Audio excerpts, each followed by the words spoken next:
Welcome to The Checkout.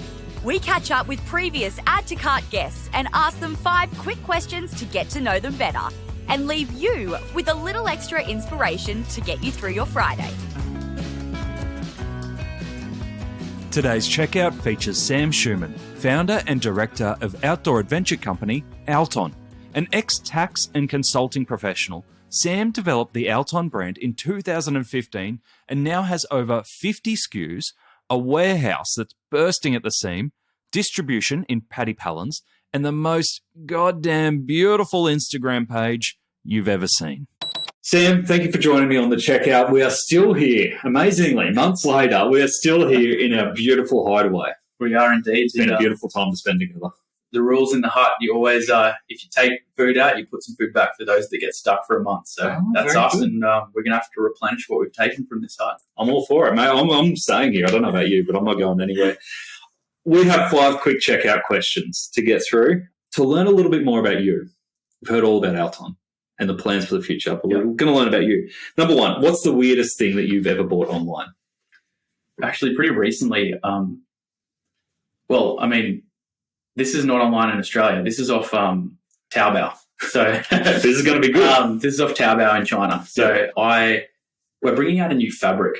We've been developing a pretty cool, highly technical fabric. And I'd seen on like some other brands, sort of social media and video stuff, that they had these like devices to test.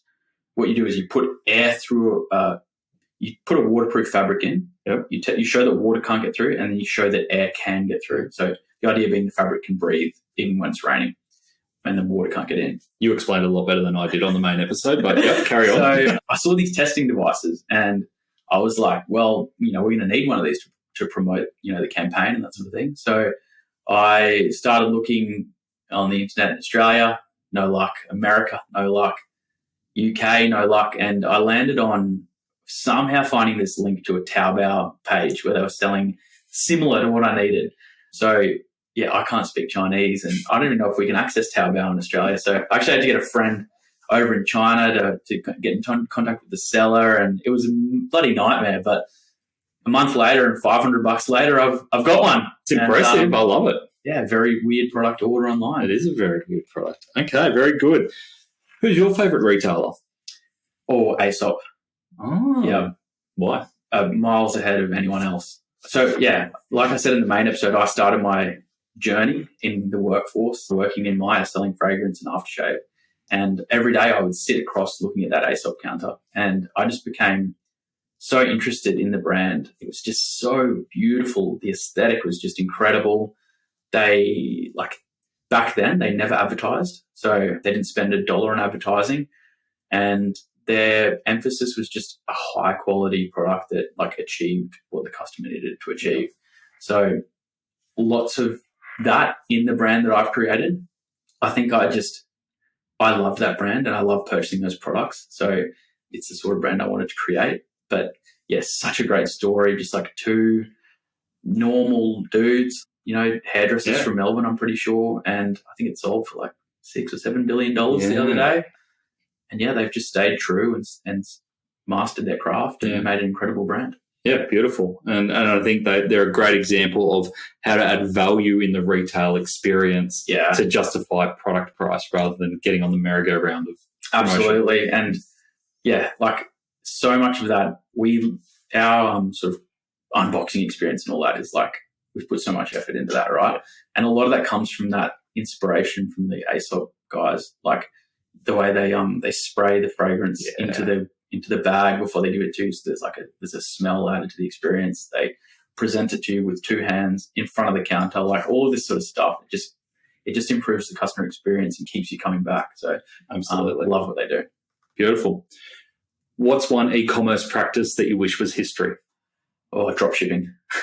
It doesn't add any value. Yeah, we get people reach out to us all the time asking if they can drop ship our products. Mm-hmm. Yeah, I don't get it. No, all about brand. Yeah, absolutely. Yeah, beautiful. Can you recommend a book or a podcast that our listeners should immediately get into? Book, Shoe Dog, by the Nike founder. If you're I don't know, for me it was really good because he was an accountant. He was a professional services person and yeah, he went on that whole journey of like going overseas, meeting the manufacturer. So relatable. Yep. I loved that. Have you seen Air yet? No. No, neither. Ooh, That'd be good. keen. Yeah. Yeah, Let's go. nice. Dude date. Yeah, let's get the movies together. And another one, Catch of the Decade. Yep. Like, so much of the content in this space is like US centric, right? So to get something that's an Australian success story, you feel like you can really relate, and it could be you. I mean, that's why I love this podcast. Yeah. In terms of podcasts, there's, for me, I love to hear stories of people that I can relate to. So yeah, you got to listen to that Carbon podcast. Thank you, mate. But Gabby and Hezi are so generous with their knowledge and practical. That's what I love about that book. Yeah, is like it's actually practical. It's not fluff or trying to reinvent history. And in the back of my head, I'm kind of wondering whether one day soon they might be owners of Catch once again. Oh, yeah. You'd hope so. I think it would make a lot of sense. I think they might get it at good value at the moment. I think there's a bit of that going on, isn't there? All right, last question I have for you, Sam. Finish this sentence. The future of retail is? Live selling. Yes, more. So I built this studio. Yeah, okay. I want to give it a shot. I reckon it's, I think that live selling could be something that we're seeing a lot more of in the next 5 to 10 years. I know that it's really big in other parts of the world, and it sort of closes that gap that e-commerce sort of can't address right now, that sort of interaction and being able to ask questions in like a live setting and display product. So shopping as entertainment kind of thing. Yeah. You're sitting on the sofa and you've got the AirPods in and you're shopping away, asking questions. I think we could be seeing a bit more of it. I'm keen to experiment with it. I love that. I think it's perfect space. You could have a bit of character, you could have a bit of fun, but education as well. So when you can't be camping, you're on the couch watching about camping. Yeah. Oh, beautiful. Love it. Sam, thank you for joining us on the checkout. Thank you. To hear more from Sam, jump back into episode 299, where Sam shares his journey from the confines of the office to getting into the great outdoors. We get a sneak peek into the product innovation he is on the verge of getting to market, and he talks through how his time as a perfume salesman helped him develop what he has today. Thanks for listening, and until next time, keep adding to cart.